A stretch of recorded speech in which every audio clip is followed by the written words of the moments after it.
Hi, 5th and 6th grade. This is the video for Thursday, April 2nd. This is the video for Bible. I just want to go through the answers and talk about the life of Job for a few minutes. So if you look at page 135, these questions, where did Job live? He lived in the land of Uz. How many sons did he have? He had 7 sons. He had 3 daughters. He had 7,000 sheep, 3,000 cattle, and 500 yoke of oxen. Okay. What kind of man was he? Well, it said he's a blameless man. He eschews evil. He's an upright man. So he is a godly man. He feared God. Then the next question says the key verse in understanding this is Job didn't sin in any of this by accusing God of wrongdoing. So Job never said to God, God, this is all your fault. So Satan's charge against Job. So what Satan says to God is, you know what? Yeah, he's a good guy, but if you take away all that he has, then he won't praise you. And to whom was this charge being made? This was being made to God.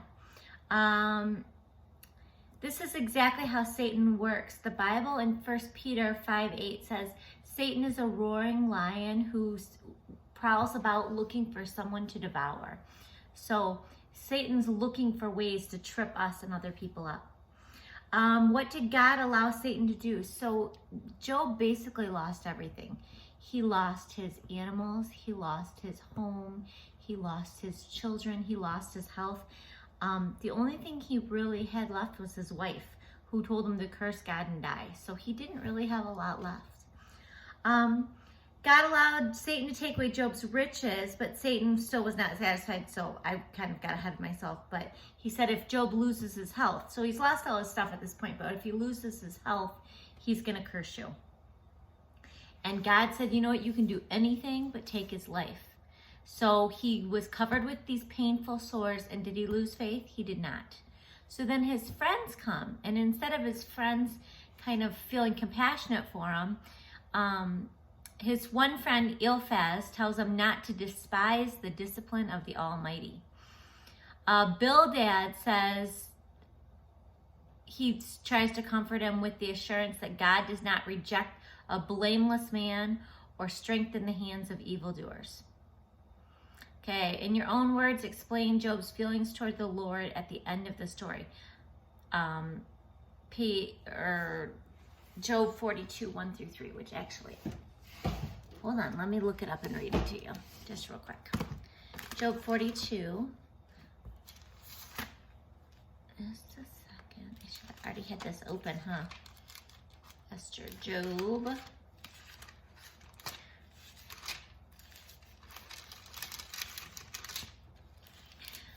Then Job answered the Lord and said, I know that thou canst do everything. So you can do anything, God. And that no thought can be withholden from thee.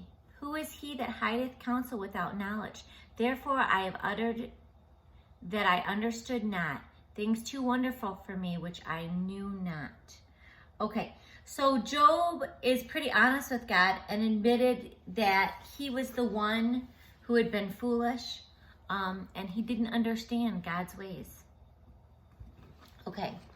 God's purpose in trials. Who suffered for all things for us? Jesus did.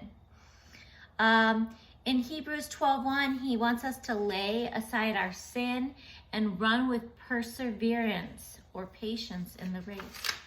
So the final chapter. Job's friends had left him. How did Job respond to this? He prayed for them. Did Job still have faith in God? Yes. And at the end of the story, what happens? He has twice as much as he had before. God brings him twice as much as he had prior to this. Twice as much money, twice as much stuff. He gives him 10 more children. There's a reason and a purpose for everything God allows to happen in our lives. What does Romans 8:28 say? And it says, for we know that all things work together for good to them that love God, to them who are called according to his purpose. So even when we don't understand what God's doing, he is working all things out for our good and for his glory.